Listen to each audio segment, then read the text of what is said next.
Assalamualaikum warahmatullahi wabarakatuh. Berizin memperkenalkan diri, nama saya Siti Solika. Saya mahasiswi dari program studi manajemen dari Universitas Siber Asia. Saya dari kelas MJ 701 akan mempresentasikan ujian akhir semester manajemen strategi mata kuliah yang diampu oleh Bapak Wahyu Purbo Santoso, SE, MM, JFRM, JPOD.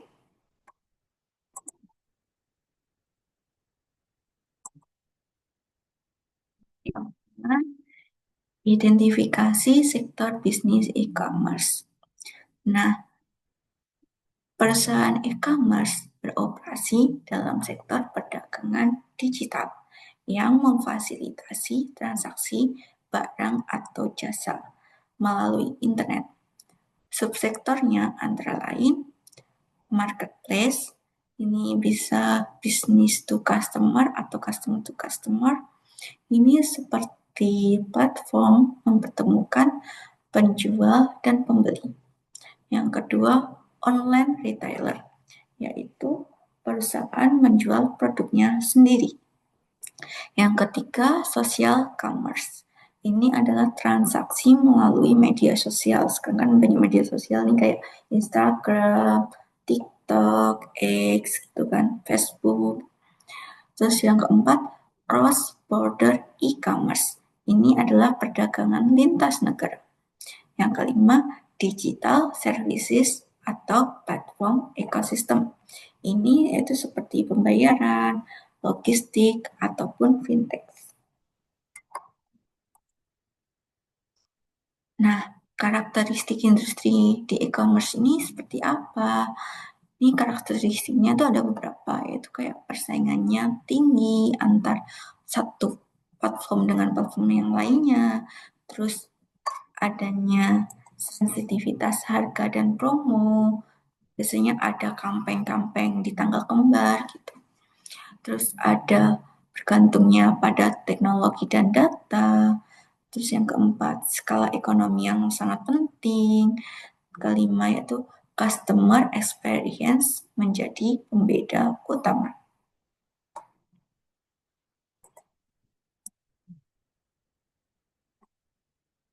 Nah, ini ada strategi menghadapi persaingan industri itu bagaimana? Yang pertama itu ada harga dan promosi. Nah, diskon besar, adanya cashback, gratis ongkir, flash sale, atau kampanye besar yang biasanya di tanggal dan bulan kembar kayak 11, 22 itu kan. Itu biasanya itu banyak-banyak promo.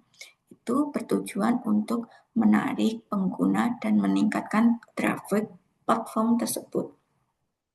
Terus yang kedua, diferensi layanan. Ini seperti pengiriman cepat, UX aplikasinya yang mudah, user friendly gitu kan.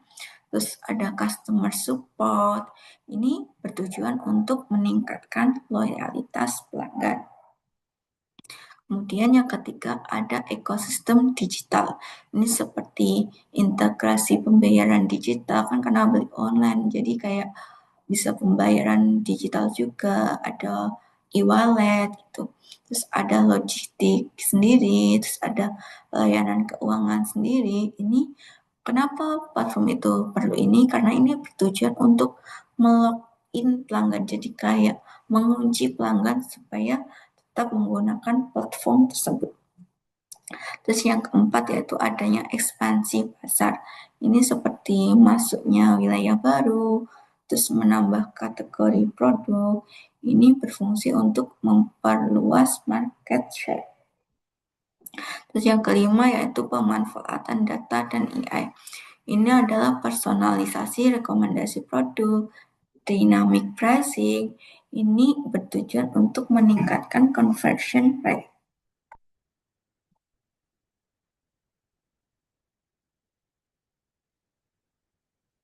Nah,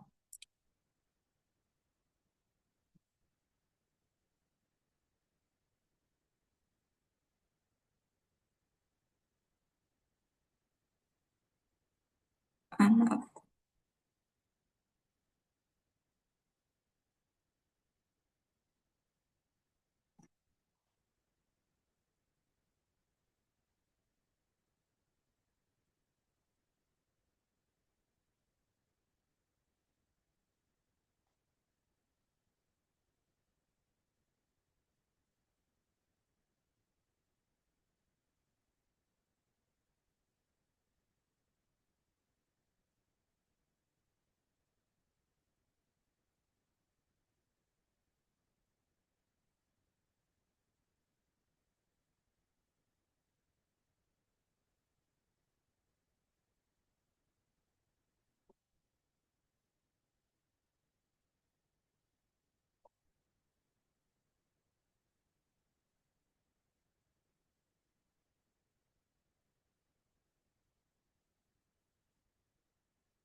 Tadi ada kendala teknis, tadinya yaitu analisis menggunakan SWOT. Nah, ini ada strength, ini kayak kekuatannya tuh apa? Kekuatannya itu eh, jangkauan pasar. Jangkauan pasarnya itu lebih luas, operasional digital efisien, dan data pelanggan ini lebih besar. Nah, ada weakness, sisi weakness ini kelemahannya apa? Yaitu kelemahannya yaitu marginnya itu tipis karena promo ketergantungan pada teknologi atau logistik, tingkat persaingannya itu tinggi. Karena pelanggan itu akan saling membandingkan platform satu sama satu lainnya. Terus yang ketiga itu ada opportunities. Ini apa aja yang ada di opportunities, yaitu ada pertumbuhan pengguna internet, digital payment adoption, sama ekspansi regional maupun global. Terus selanjutnya yang keempat ada threats. Nah, di threats ini kompetitor itu agresif. Terus adanya perubahan regulasi-regulasi, terus ada cyber security risk-nya. Nah, strategi apa yang bisa kita pakai strategi generik menurut Michael Porter itu ada tiga, yaitu cost leadership, differentiation, sama fokus strategi. Nah, cost leadership ini ada apa aja? Ada harga yang kompetitif, efisiensi logistik, skala operasion besar, gitu. Terus yang masuk kedua, masuk poin diferensiasi ini apa aja? Itu seperti pengalaman pengguna, fitur aplikasi, kecepatan pengiriman. Terus yang ketiga, fokus strateginya gimana? Ada target segmen tertentu, terus misalnya ada niche produk kategori, misal kategori ibu dan anak, kategori kesehatan, jadi udah kebelah-belah. Jadi kalau pelanggan mau membeli ini tinggal memilih niche kategorinya.